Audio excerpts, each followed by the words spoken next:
Hello. Before I get started, there's something that I want to talk about. I've had a lot of requests in the past to make an OnlyFans, and I've done it. I finally did it.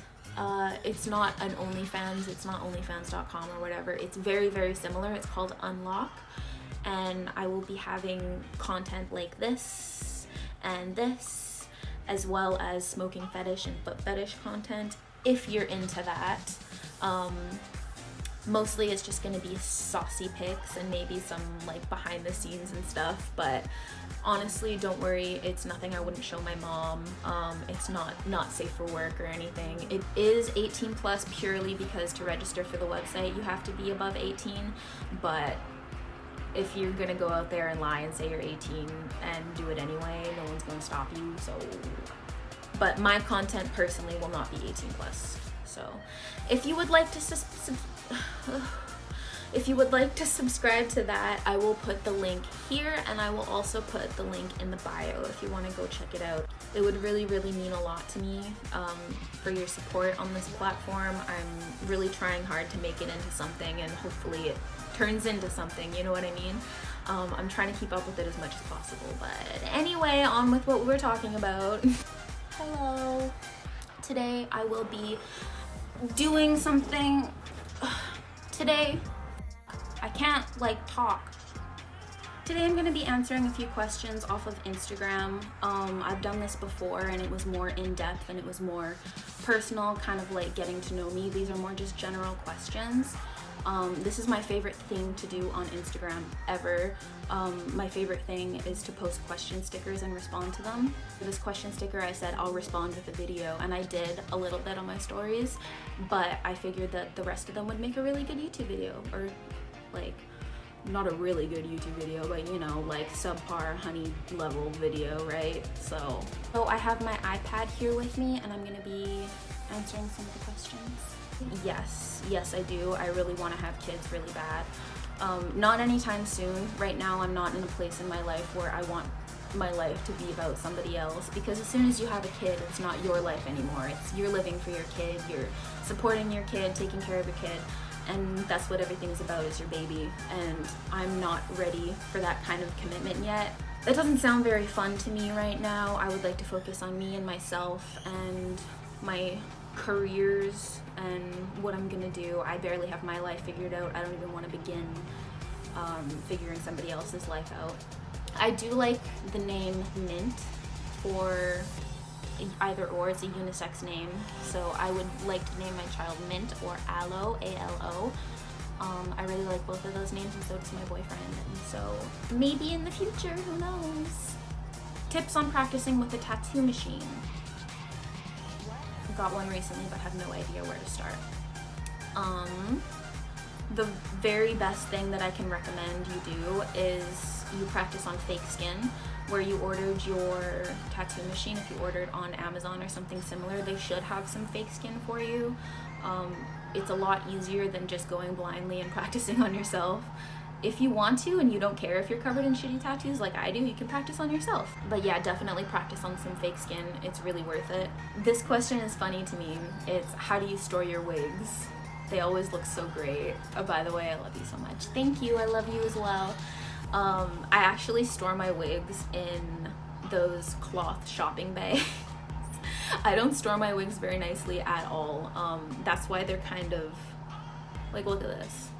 You know what I mean? They're not pristine, they're not in amazing quality condition, because I'm very lazy about storing my wigs. I don't have any wig heads or mannequin heads or any wig stands or anything, and I'm too poor to buy them. So the wigs that get sent to me, I usually just store in a bag. I brush them out and I fold them up nice and I put them in a bag under my bed. So there's the answer to that question. How do you store your wigs? In a bag under my bed. At least I'm being honest, right? How did you learn to do your makeup? Also, you're really pretty even without it. I wish I was that pretty. Thank you. I bet you're that pretty. I haven't seen you, but you know, gorgeous. I can just tell, gorgeous. I actually went to school for cosmetology. I went to the Beauty Factory in Winnipeg. It's like a makeup course. You can either take it for a full school year or you can take it as I think a 2-week course. And so I took the 2-week course and I got certified as a makeup artist. That's not where I learned all my skills from. I had skills before I started doing cosmetology, but it was all from self-practice and just sitting in my room practicing over and over and over, and it's years of experience. I started wearing makeup when I was in 7th grade, and so I was maybe 12, and I'm 22 now, so it's been like 10 years of experience. But I am a certified makeup artist if you know anybody who wants their makeup done in Winnipeg. What part of Arizona do you visit when you come down? I live in AZ. That's awesome. I hope a lot of my followers live in Arizona because I will be going to visit maybe this summer. Hopefully, if all the COVID stuff kind of calms down a little bit, I will be heading down there. When I go down there, I go to Navajo Nation. So I'm on the res most of the time. All my family lives in like Chinle or around Chinle. So we go there, not often, but enough that I can say we regularly go down there. And hopefully the next time I go down there, I can have like not a meet and greet, but like, I hope I can meet some of you, you know what I mean? Or say hi or something. Hopefully this June, I think it is. What was your first impression or feeling when you got the piercing done for the first time in your life? Interesting story, kind of. When I first got my very first piercings ever, they were just my ear piercings, just normal, like at Claire's. I think I was 6 years old, and I have very, very foggy memory of being this young, but I do remember that I was 6. We went to Claire's, my mom and my dad took me, and I was sitting there in the chair freaking out. I was like, oh my god, oh my god. And they did one of my ears, and they were like, it's gonna hurt, but you have to get the second one done. Like, just power through it, muscle through it. I know it'll hurt, but you gotta get the second one too. And I was like, okay.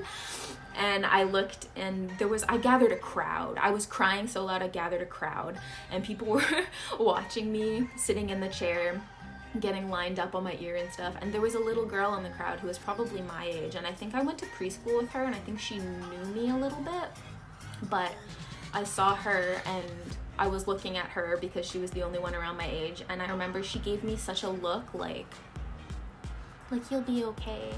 And that calmed me down a little bit. I don't know why. I don't even know who she was. I think her name was like Mackenzie or something. She was a redhead. If you're a redhead named Mackenzie in Winnipeg, what's up?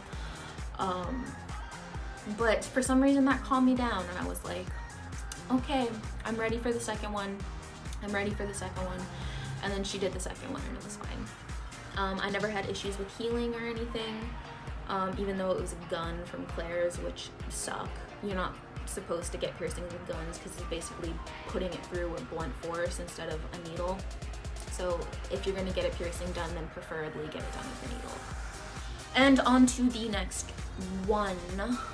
Do you shave your face to make your makeup smoother? I do, but I'm embarrassed to tell people. See, I don't get why you'd be embarrassed to tell people that, because like, obviously you're not walking around looking like a werewolf with like a goatee and a mustache and stuff, and even if you are, like, who cares? There's nothing wrong with that. I do that, definitely. Not very consistently. I don't do it every day or every week even. I just do it when I feel like it, or when I notice my skin texture begins to get a little rougher.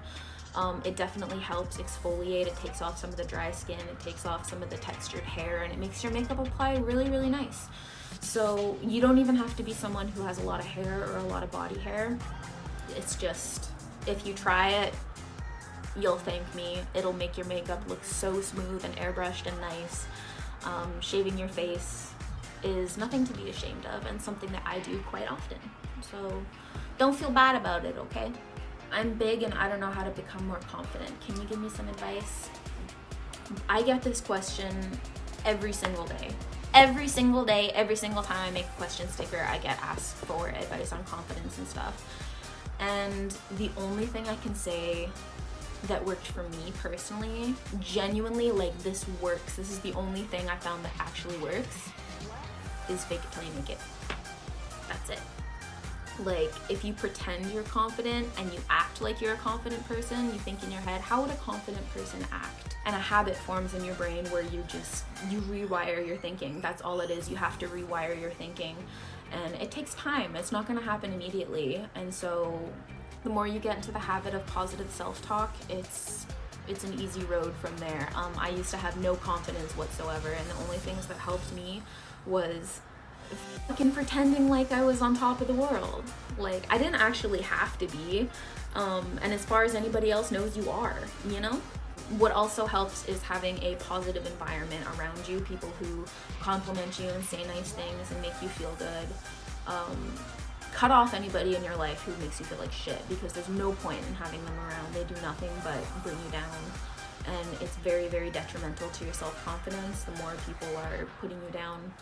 So if it's possible, I know some people are in bad home situations or just toxic, complicated situations that it's not as easy to just be like, just drop them and go. I understand that, but try your best to your best ability to surround yourself with positive people and people who say nice things to you, and after a while you'll start to believe them. One thing that's really, really helped me, honestly, is Instagram and my audience on Instagram. I've never had so many people say so many sweet things to me, and after hearing it over and over, you begin to believe it, you know? And that's really helped my self-confidence a lot. As well as looking at positive role models who are around my size. If you can find anybody like on Instagram, or like a model, a plus size model that you really admire, someone with your similar body shape, if you can find that and look at them for outfit inspo, confidence inspo, it's really, really helpful.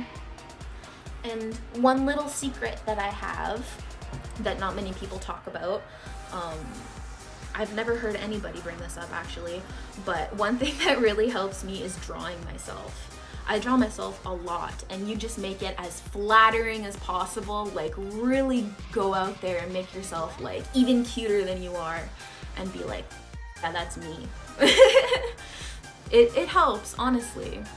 If you draw yourself as cute as you can be, just picture yourself like that all the time, because that's you. You're cute. That was really short, and I didn't answer very many questions because I didn't get very many questions that I want to actually answer. So I hope that was something, like you enjoyed watching that a little bit. It was content at least, right? So yeah.